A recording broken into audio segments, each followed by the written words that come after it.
السلام عليكم.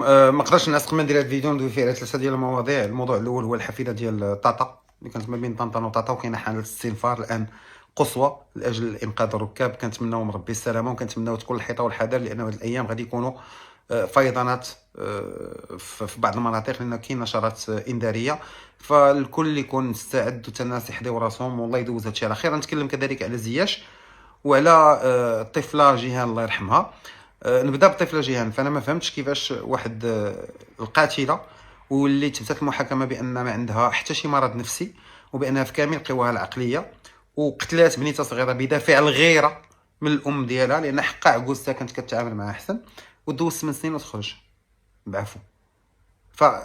ما قديتش نقول عفو ملكي، لان ملكي هذاك العفو ما هو ملكي الا لان عنده واحد الاهداف اللي هي ساميه، ديال التشجيع لاجل اعاده الادماج. والانسان كيكون دوز واحد المرحله في السجن وتصلح في ديك السجن وكيخرج واش كنبينوا حسن نيه الدوله، وبانه حنا ماشي غرضنا نحبسوكم ونتعداو عليكم، ونحن غرضنا انكم تربوا وتهذبوا وتخرجوا. كاين اللي كتكون عنده الغرامه كتحيد ليه، كاين اللي كيكون عنده الحبس والغرامه كيتحيد الحبس وكتبقى الغرامه. وديك العفو الملكي عنده واحد الشروط اللي هي صارمه. فشنو وقع باش واحد السيده اللي من بعد 8 سنين وهي قاتله تخرج؟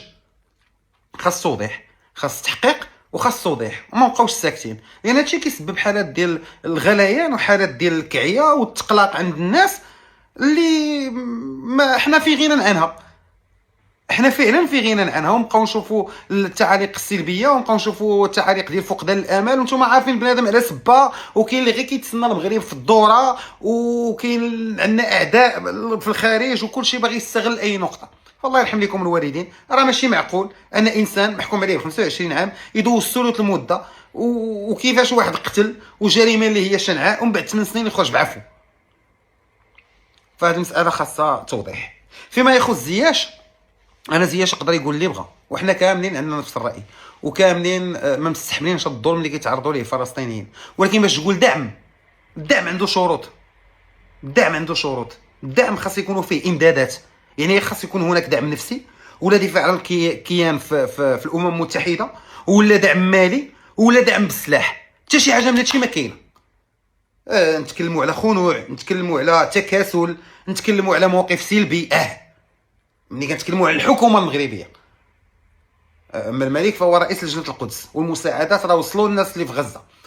نقدروا نتكلموا على تكاسل، نقدروا نتكلموا على سلبيه، ولكن انا نتحدى زياش وغيره من هاد الناس اللي كيهضروا فين هي الدوله العربيه هذه اللي مشات مثلا تحارب مع فلسطين، ولا عطات امدادات ديال السلاح للفلسطينيين.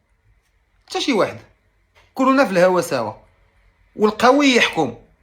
والان من غير الله سبحانه وتعالى جيو استراتيجيا الاقوياء راهم دايرين ما بغاو في العالم. ولكن باش يخرج لاعب المنتخب الوطني تنعرفوا بعدا واش هو اللي كتب ولا الكونت هاكا، لان كاين اللي كيقول لك الكونت هاكا، ما نظنش. ولكن الا كان هو اللي كتب، فاللي خاصو يفهم هو ان الدعم عنده شروط، وباين شنو هو الدعم، وباين شنو هو التخاذل ولا ضعف الموقف. ف بوغ ريكابيتولي، الله يكون مع الناس ديال الحفيده ديال طاطا. وانا متاكد بانه قوات الانقاذ ما غتخلي حتى شي جهد باش تعتق الناس. المساله ديال العفو الملكي المتعلقه بقتيله جيهان الله يرحمها خاصنا فيها توضيح، وخاص مساءله، وخاص تحقيق، وخاص نشوفوا الخلل فينا هو. ما كاينش شي واحد كيقتلو كيدوز 8 سنين الحبس. والدعم كدعم سبورت عنده الكونديشنز ديالو، عنده الشروط ديالو. هادشي اللي خاص الناس يفهموا. وبركه من السلبيه، وبركه من قنص الخوف في هذه البلاد. كاين مشاكل، كاين شي حوايج خاصهم يتقادوا، ولكن بركه من الصليخ. هادشي ما كان.